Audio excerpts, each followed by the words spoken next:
Hi, this is Mrs. Witowitz, and Mrs. Kohler is interpreting, and we are going to read the Grade 3, Week 3 Enrichment Packet story called Unlocking the Secrets, written by Christine Graff and illustrated by Mortimer L. Young. I came to ask about the detective job, Stephen told the professor.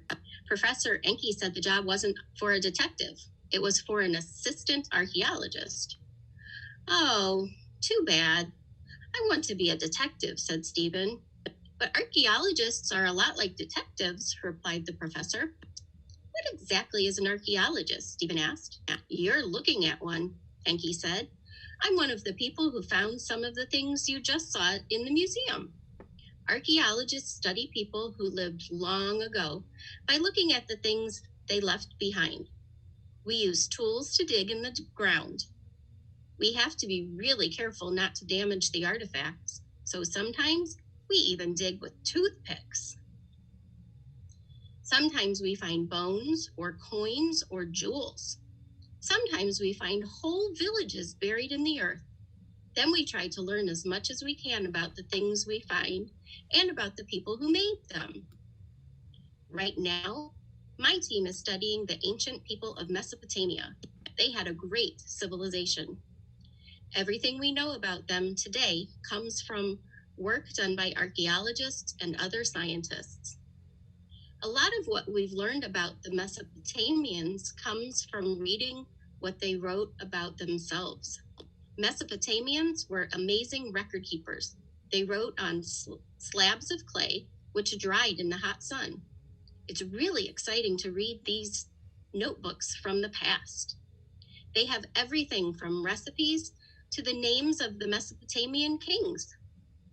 They tell us about laws, how they farmed, marriages, and a whole lot more.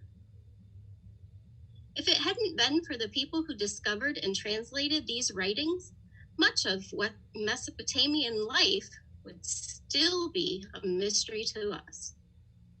Once we found the tomb of a queen. It's amazing how much you can learn about people by how they bury their dead. This queen was buried with her most important possessions, including over 70 skeletons right outside her tomb. We believe they are the bodies of her servants. We've also discovered jewels from lands far away from Mesopotamia. That tells us that the Mesopotamians traded with people from other places. We also learn a lot by looking at art. In Mesopotamian art, we find images of people farming, praying, eating, holding hands, and bowing before their kings. Some archaeologists are specialists. One member of our team knows all about how the weather in Mesopotamia has changed over time. By studying soil samples from deep in the earth, we've learned that land that's now dry once had plenty of water for growing crops. For a long time, archaeologists were puzzled to find fish bones in desert areas. Then they discovered that the waters of the Persian Gulf once came much farther inland than they do today. That explained the bones. So what do you think, Stephen? Does archaeology sound like exciting detective work to you? Asked Professor Enke. I have just one thing to say, said Stephen. I'll take the job.